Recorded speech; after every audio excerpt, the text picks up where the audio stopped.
सास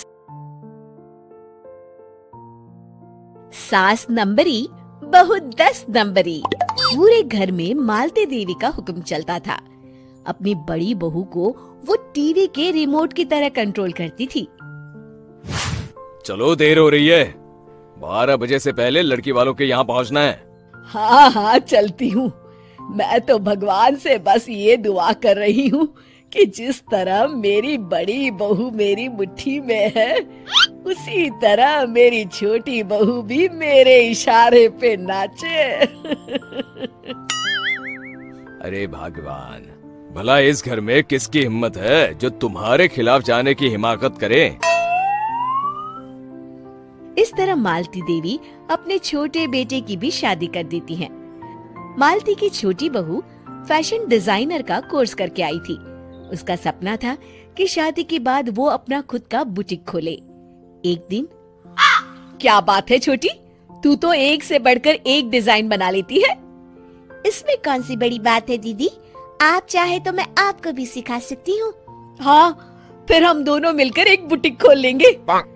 लेकिन दीदी, उसके लिए तो बहुत पैसे लगेंगे। हाँ तो क्या हुआ, पैसे माँ जी से ले लेंगे।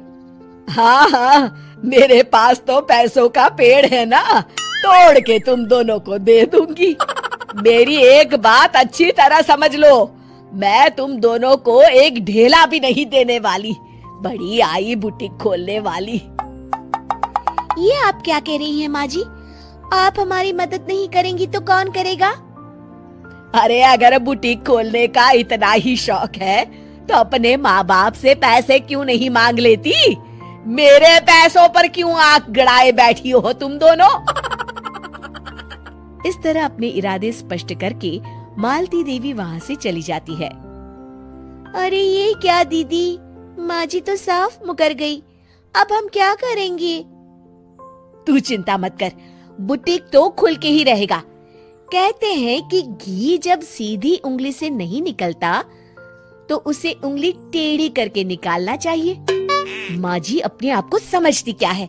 पूरी सोसाइटी जानती है कि माँ जी ने अपनी सास को घर से निकालकर उनकी दौलत पर कब्जा कर लिया है। हाँ दीदी, अब तो जैसे को तैसा करना पड़ेगा।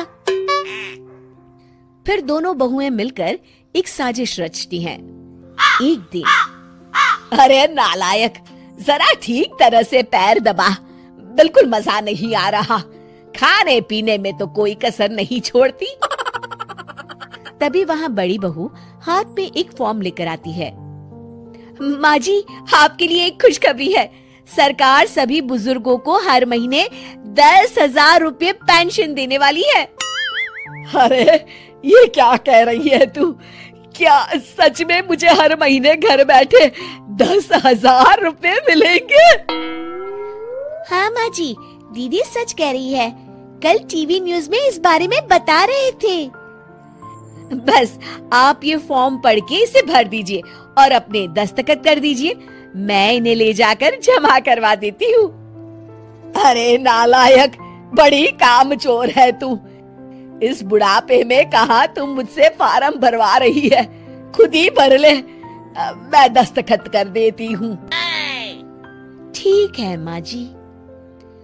फिर बड़ी बहू बड़ी चालाकी से फॉर्म के पन्नों के बीच प्रॉपर्टी के पेपर छिपा कर रख देती है और उन पर मालती देवी के दस्तखत करवा लेती है।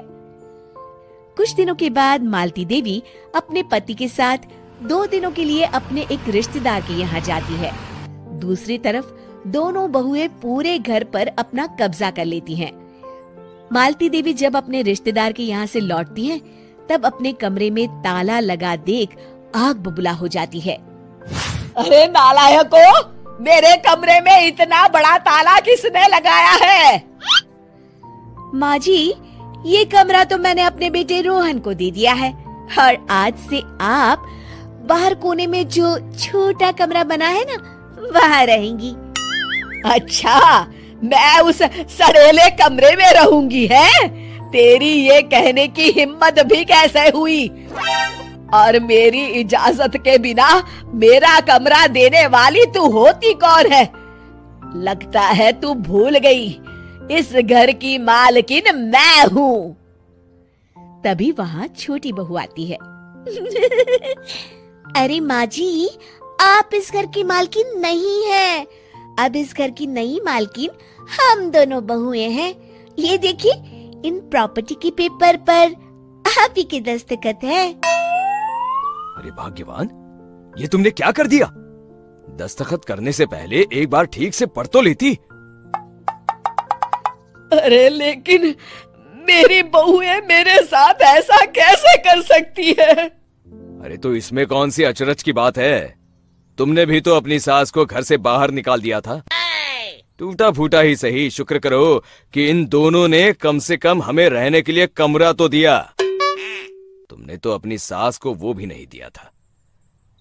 आज समझ में आया, जैसी करनी वैसी भरनी। चलो अपना सामान उठाओ और चलते हैं।